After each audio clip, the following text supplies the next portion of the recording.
दोस्तों एक बार उबलते हुए पानी के ऊपर रख दीजिए इस तरीके से स्टील की छन्नी। अब इस स्टील की छन्नी के ऊपर रख दीजिए अरबी का पत्ता। अब इस अरबी के पत्ते को अच्छी तरीके से फैला के इसके ऊपर डाल दीजिए भीगी हुई चने की दाल और भीगी हुई मूंगफली। इस चने की दाल और मूंगफली को इस तरीके से अरबी के पत्ते के ऊपर डालेंगे ना तो एक ऐसी सब्जी बनेगी ना कि इसके आगे चिकन, मटन, अंडा, मछली सब कुछ फेल है। इतनी बढ़िया सब्जी बनती है। तो चलिए बिना देरी करे इस रेसिपी की शुरुआत करते हैं। तो इस रेसिपी को बनाने के लिए सबसे पहले हमें लेना है 2 मीडियम साइज़ के लाल रसीले टमाटर, जिसे मैंने बारीक कट करके मिक्सी जार में पहले डाल दिए हैं। इसी के साथ मैंने यहाँ पे 2 छोटे साइज़ के प्याज लिए हैं, जिसका छिलका मैंने निकाल लिया है और प्याज को ना इस तरीके से रफली काट के हम टमाटर में डाल देंगे। इसी के साथ मैंने यहाँ पे 1 इंच अदरक का टुकड़ा लिया है, जिसे छील लिया और छील के बारीक कट कर लिया है। तो अदरक के टुकड़े हम इसमें डाल देते हैं। इसी के साथ 15 से 20 कलियां लहसुन की लेंगे और लहसुन भी इसमें डालेंगे। 1 हरी मिर्च को हम तोड़ के इसमें डाल देंगे। अब इन सबको हमें पीसना है। तो देखिए दोस्तों, टमाटर और प्याज को मैंने एकदम बारीक पीस लिया है। इस तरीके से हमें एकदम बारीक पीसना है, तो इसको हम साइड में रख देते हैं। अब देखिए दोस्तों, यहाँ पे मैंने चने की दाल और मूंगफली को 1 से 2 घंटे पहले गर्म पानी में भिगोने के लिए रखा था। तो इस कटोरी के माप से मैंने चने की दाल और मूंगफली ली है। तो 1 कटोरी चने की दाल ली है और आधी कटोरी से भी कम मैंने मूंगफली ली है। तो आप कोई भी कप कटोरी मेजरमेंट के लिए ले लीजिए। अब देखिए दोस्तों, दाल यहाँ पे इस तरीके से टूटनी चाहिए। इसका मतलब दाल और मूंगफली एकदम बढ़िया तरीके से भीग गई है। अब हम क्या करेंगे, इस दाल और भीगी हुई मूंगफली को एक मिक्सी जार में ट्रांसफ़र कर देते हैं। अगर आप मूंगफली और चने की दाल को इंस्टेंटली भिगाना चाहते हैं ना, तो इसमें आपको खौलता हुआ गर्म पानी डालना है। इससे चने की दाल और मूंगफली आधे 1 घंटे में भीग जाती है। अब हम इसमें डालेंगे 1 हरी मिर्च को इस तरीके से तोड़ के डाल देंगे। इसी के साथ हम इसमें डालेंगे आधा चम्मच रेड चिली पाउडर। तो तीखा आप अपने हिसाब से कम ज़्यादा कर सकते हैं। यहाँ पे बिल्कुल थोड़ी सी हल्दी पाउडर हम डालेंगे और आधा छोटे चम्मच से भी कम हम इसमें ये गरम मसाला डाल देंगे। अब हम इसमें कुछ साबुत मसाले डालेंगे। तो यहाँ पे मैंने आधा छोटा चम्मच जीरा लिया है। इसी के साथ हम यहाँ पे आधा छोटा चम्मच साबुत धनिया इसमें डाल देते हैं। नमक डाल देंगे हम इसमें स्वाद के अनुसार। अब बिल्कुल थोड़ा सा पानी हमें इसमें डालना है और इसे हमें ना पीसना है। तो देखिए 2 से 3 टेबलस्पून पानी इसमें डालना है। एकदम से बहुत सारा पानी नहीं डालना है, नहीं तो पीसने में दिक्कत हो जाएगी और मिश्रण बहुत ही ज़्यादा पतला हो जाएगा। तो देखिए दोस्तों, कुछ इस तरीके से मैंने इसे पीस लिया है। अगर पीसते वक्त आपको मिश्रण एकदम गाढ़ा लगे ना, तो आप उसमें थोड़ा सा पानी ऐड कर सकते हैं। तो ना ज़्यादा एकदम बारीक पेस्ट करना है, ना ही ज़्यादा दरदरा रखना है, मीडियम हमें इसको पीसना है। अब इस पीसे हुए मूंगफली और चने की दाल के मिश्रण को हम एक मिक्सिंग बोल में निकाल लेते हैं। अब देखिए दोस्तों, इस मिश्रण में हमें खटाई डालनी है। तो यहाँ पे मैंने आधे नींबू का रस निकाल लिया है। करीब 1 टेबलस्पून ये नींबू का रस है। तो ये नींबू का रस इसमें डालेंगे, अच्छी तरीके से मिक्स करेंगे। अब नींबू के रस की जगह पे ना आप इमली का पल्प या फिर इमली का जूस भी इसमें डाल सकते हैं। अब नींबू का रस डालने के बाद इस मिश्रण को ना हमें अच्छी तरीके से मिक्स कर लेना है, ताकि अच्छी तरीके से इस मिश्रण में नींबू का रस मिक्स हो जाए। बारीक कटा हुआ हरा धनिया डालेंगे और दोबारा से इसको एक अच्छा सा मिक्स दे देंगे। अब देखिए दोस्तों, इसमें हमें खटाई डालना क्यों ज़रूरी है ये मैं आपको बाद में बताती हूँ। तो पहले हम इस मिश्रण को अच्छी तरीके से मिक्स करेंगे और इस मिश्रण को हम साइड में रख देंगे। अब देखिए दोस्तों, यहाँ पे मैंने लिया है अरबी का पत्ता। तो सबसे पहले अरबी के पत्ते को अच्छे से वॉश करके एक साफ कपड़े से पोंछ लेना है। पत्ते को हमें इस तरीके से पलट देना है। अब ये जो डंठल है ना, इसकी डंठल को हमें कट करना है। तो गहराई से इस डंठल को ना इस तरीके से पकड़ के हमें कट करना है। अब इस पत्ते में ना बहुत सारी नसें होती है, जिससे ना हमें इस पत्ते को मोड़ने में दिक्कत आ सकती है। तो इसीलिए हम क्या करेंगे, सबसे पहले जो मोटा वाला इसका नस है ना, इसको हम इस तरीके से कट करके निकाल लेंगे। अब हम बेलन ले लेंगे और बेलन इस पत्ते के ऊपर चला लेंगे इस तरीके से, ताकि इसकी जो सारी नसें हैं ना वो दब जाए और इस पत्ते को हमें मोड़ने में कोई भी प्रॉब्लम ना हो। अब देखिए दोस्तों, जो मिश्रण हमने बनाया था ना चने की दाल और मूंगफली का, अच्छी तरीके से पहले इस मिश्रण को हम फेंट लेंगे। अब 2 से 3 चम्मच हम मिश्रण इस पत्ते के ऊपर डाल देंगे और अच्छी तरीके से ना इस मिश्रण को हमें इस पूरे पत्ते पे फैलाना है।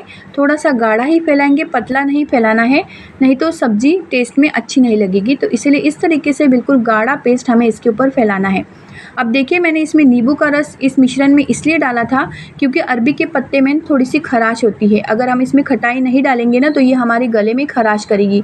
तो इसीलिए इसमें खटाई डालना बहुत ज़रूरी होता है। अब नीचे वाले पत्ते के ऊपर ना हम दूसरा पत्ता उल्टा करके रखेंगे और इसके ऊपर भी हम ये मिश्रण डाल के अच्छी तरीके से इस मिश्रण को दूसरे पत्ते पे भी फैलाएंगे। अब देखिए दोस्तों, इसे हमें रोल करना है ना, तो सबसे पहले हम इसको ना साइड से इस तरीके से मोड़ देंगे और अच्छे से चिपकाएंगे। अब एक तरफ से उठाएंगे और अच्छी तरीके से इसका रोल हम बनाएंगे, अंदर दबाते हुए दोनों साइड के सिरों को। इसका हमें रोल बनाना है। हो सके तो थोड़ा सा टाइट रोल बनाने की ही कोशिश करें, ताकि जब हम इन रोल को स्टीम करें ना तो ये छन्नी में खुले ना। अब देखिए दोस्तों, यहाँ पे मैंने 2 रोल बना के तैयार कर लिया है। यहाँ पे ये स्टील की छन्नी ली है, इसे मैंने हल्का ऑयल लगा के ग्रीस कर लिया है। अब इन दोनों रोल को हम स्टील की छन्नी में रखेंगे। पानी मैंने पहले से गर्म होने के लिए गैस पे रख दिया था। पानी में बहुत ही अच्छे से उबाल आ गया है। गैस के फ्लेम को मीडियम करेंगे। अब ये छन्नी हम इस पतीले के ऊपर रखेंगे। इसको ढक के हमें 10 से 15 मिनट तक अच्छे से स्टीम होने देना है। 10 से 15 मिनट में रोल बहुत ही बढ़िया तरीके से पक जाते हैं। तो देखिए, इस तरीके से हाथ लगा के देखेंगे तो ये कड़क हो जाते हैं। तो इसे हम ठंडा करेंगे, उसके बाद कट करेंगे। गैस पे मैंने एक कढ़ाई रखी है, इसमें 4 बड़े चम्मच तेल डाला है। तेल अच्छे से गर्म हो गया है। इसमें आधा छोटा चम्मच राई और आधा छोटा चम्मच जीरा डालेंगे। जीरा और राई जैसे ही चटक जाए उसके बाद हम इसमें डालेंगे प्याज। तो यहाँ पे मैंने एक मीडियम साइज से थोड़ा सा बड़ा प्याज लिया था। प्याज को एकदम बारीक कट कर लिया है। तो बारीक कटा हुआ प्याज हम डालेंगे और प्याज को हमें अच्छी तरीके से भून लेना है। प्याज का हल्का सा कलर चेंज होने देना है। इसमें हम 7 से 8 करी पत्ता भी डाल देंगे। करी पत्ता है तो डालिए, नहीं तो आप इसको स्किप भी कर सकते हैं। जैसे ही प्याज ट्रांसपेरेंट हो जाए और प्याज का हल्का लाइट गोल्डन कलर आ जाए कुछ इस तरीके से, उसके बाद गैस के फ्लेम को बिल्कुल स्लो कर लेना है। उसके बाद हम इसमें कुछ बेसिक मसाले डालेंगे। तो यहाँ पे मैंने 1 चम्मच लाल मिर्ची पाउडर लिया है, 1 छोटा चम्मच धनिया पाउडर लिया है, 1 छोटा चम्मच गरम मसाला लिया है और बिल्कुल थोड़ी सी हल्दी पाउडर और 2-3 पिंच मैंने हींग लिया है। तो ये सारे मसाले हम इस प्याज में डालेंगे और अच्छी तरीके से इन मसालों को हम भून लेंगे। तो देखिए दोस्तों, मसालों को भूनते वक्त गैस के फ्लेम को स्लो करके रखना है, नहीं तो मसाले जल सकते हैं। जैसे ही आपको लगे ना मसाले भून गए हैं, उसके बाद हमने जो प्याज टमाटर अदरक लहसुन को पीसा था ना, ये पीसा हुआ मसाला हम इसमें डालेंगे और इस पीसे हुए मसाले को भी इन मसालों के साथ अच्छी तरीके से भून लेंगे। जब हम इस कढ़ाई में पिसा हुआ मसाला डालेंगे ना, उसके बाद हमें गैस के फ्लेम को मीडियम कर लेना है और मीडियम गैस के फ्लेम पे अच्छी तरीके से इन सारे मसालों को हमें भून लेना है। जैसे मसाले अच्छी तरीके से भूनते जाएंगे ना, तो इन मसालों में से ना तेल रिलीज़ होना शुरू हो जाएगा और मसाले की क्वांटिटी भी थोड़ी सी कम हो जाएगी। तो देखिए, यहाँ पे मसाले बहुत ही बढ़िया तरीके से भुन गए हैं। अब हम इसमें करीब 1 गिलास पानी डालेंगे। तो आधा ग्लास मैंने मिक्सी जार में पानी डाल दिया था और आधा ग्लास पानी में अब डाल रही हूँ। अब देखिए दोस्तों, जितनी भी हमें सब्ज़ी की ग्रेवी चाहिए ना, उस हिसाब से हमें इसमें पानी डालना है। अगर आपको ग्रेवी ज़्यादा चाहिए तो आप इसमें पानी की क्वांटिटी को बढ़ा दीजिए, अगर कम चाहिए तो पानी की क्वांटिटी को आप कम कर लीजिए। नमक डाल देंगे स्वाद अनुसार। अच्छी तरीके से इसे हम मिक्स करेंगे। इसे ढक के हमें 2 मिनट के लिए पका लेना है।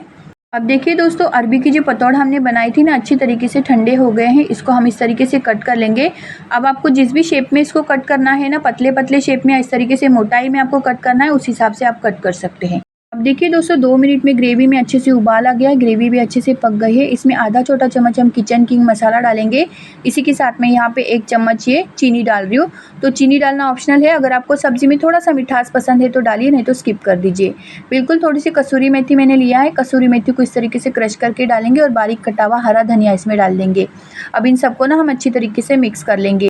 अब इस ग्रेवी में हम अरबी की पतौड़ डालेंगे और अच्छी तरीके से मिक्स करेंगे। अब इसे ना हमें ढक के पकाना है 2 से 3 मिनट, ताकि जो ग्रेवी का स्वाद है ना, वो पतौड़ में अच्छी तरीके से एब्जॉर्ब हो जाए। देखिए दोस्तों, इस रेसिपी को ना आप एक बार ज़रूर ट्राई करके देखना। मैं आपको गारंटी से कहती हूँ, आपको ये रेसिपी बहुत ही बढ़िया और बहुत ही पसंद आएगी। इसको खाने के बाद ना आप चिकन मटन अंडा मछली सब कुछ भूल जाओगे और हफ्ते में 2 बार इस सब्ज़ी को आप ज़रूर बनाओगे। इतनी टेस्टी सब्ज़ी बनती है। तो देखिए, 2 से 3 मिनट में सब्ज़ी एकदम परफेक्टली तैयार है। इसे एक सर्विंग प्लेट में निकाल लेते हैं। तो देखिए कितनी बढ़िया ये सब्ज़ी लग रही है। आप इस सब्ज़ी को ना चावल रोटी पराठा पूरी के साथ एंजॉय कर सकते हैं। रेसिपी आपको कैसे लगी मुझे कमेंट करके ज़रूर बताइए। वीडियो को लाइक और शेयर ज़रूर करिए। चैनल को भी ज़रूर से सब्सक्राइब कर लीजिए। बेल आइकन को भी प्रेस कर लीजिए, ताकि ऐसे ही नई नई वीडियोज़ की नोटिफिकेशन आप तक पहुँचती रहे। और इस रेसिपी को ट्राई करके मुझे कमेंट करके ज़रूर बताइए कि आपको ये सब्ज़ी का स्वाद कैसे लगा। Thanks for watching friends. Bye bye.